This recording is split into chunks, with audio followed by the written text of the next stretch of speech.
Ng'omukalufu w'okumalawo obumenyi bw'amateeka mu bagoba ba boodabooda, abakulembeze mu disitulikiti y'e Kawempe okuli Mmeeya Emmanuel Sserunjojo Ow'eddembe ng'ali wamu n'abakulembeze abalala kw'ossa n'abakulu mu poliisi ya Kampala n'emiriraano basinkanye abagoba ba boodabooda mu ggombolola eno okwogerako nabo ng'ensisinkano eno eyindidde ku kkanisa ya St. Kizito e Bwayiise. Abamu ku bagoba ba boodabooda balumiriza abasirikale okubakamangamu ssente buli lwe babakwata, ng'omumyuka wa ssentebe waabwe Kamya Masudi yeeganye eby'okwenyigira mu bumenyi bw'amateeka ng'abatugomya abantu be baba batalina siteegi be baakazaako eri abalubyanza ate nga bava mu bitundu birala. Ya bondi eno mututereerezeemu mutimba ebipande bondi ya bwereere naye mu butuufu tewaliwo omuntu aviirayo bwenge bwebanga ze ssentebe nzenze negwennoonya essimu bbiri oba simuzi w'amateeka essimu mumenyi w'amateeka naye kisigala ng'omuntu akola ki agibwamu ssente bakubuuza ssentebe otambudde otya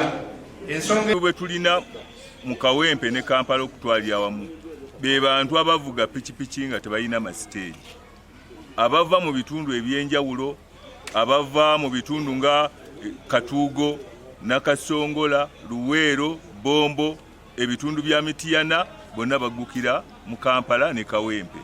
Abantu abo tuzibuwaliddwa okubeera nga tusunsula abo abatuufu abatambula abasatu ku piki. Mmeeya Sserunjojo alumiriza abasirikale ba poliisi nti tebassa kitiibwa mu bakulembeze naddala abalonde. Ku byo ekireeta obuzibu butassaamu kitiibwa bakulembeze ba bitundu, ekireetera abakulembeze obutakolagana na byakwerinda kubanga ebiseera ebimu nabo ab'ebyokwerinda banyigiriza abakulembeze ne batabassaamu kitiibwa ekivaamu ne wabaawo okulabulawo bwesi.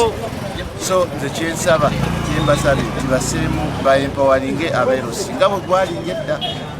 Moses Nanoka nga y'aduumira poliisi y'e Kawempe agamba nti balubirira okussaawo enkolagana wakati waabwe n'abagoba b'ebidduka nga kyakuyamba okumalawo obumenyi bw'amateeka. Tugezaako okulaba nti tuteekawo enkolagana wakati w'abantu ababulijjo boodabooda n'ebitongole by'ettakisi ebitambuza abantu n'ebitongole ebyobukuumi okulaba nti tugezaako okulaba nti tumalewo obumenyi bw'amateeka obuliwo naddala buno abantu abali mu kukozesa ebidduka mu bumenyi bw'amateeka. Ye akulira poliisi n'omuntu wa bulijjo mu Kampala n'emiriraano Don Muhwezi agamba nti waliwo abassaawo oluwonko wakati waabwe n'abantu ba bulijjo ekiviiriddeko n'enguzi okwegiriisa. Mufune omukwano n'abapoliisi, abapoliisi mufune omukwano n'abantu bano era bw'oba mupoliisi nga mubi bano bamanya ebiseera byakyuse tewakyali kwekweka.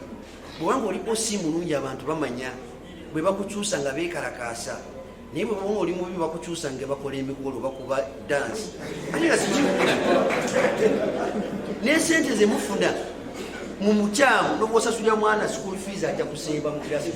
Ate ye RCC Ndidde Yasin yekkokkodde obwa bbulooka obusuuse mu bakulembeze mu division y'e Kawempe. Titulina abeeyita bangi aboogedde ku bondi mujogedde kuba muleka be bayita ba middlemen ba bulooka DPC abe ne ba bulooka RDC abe ne ba bulooka.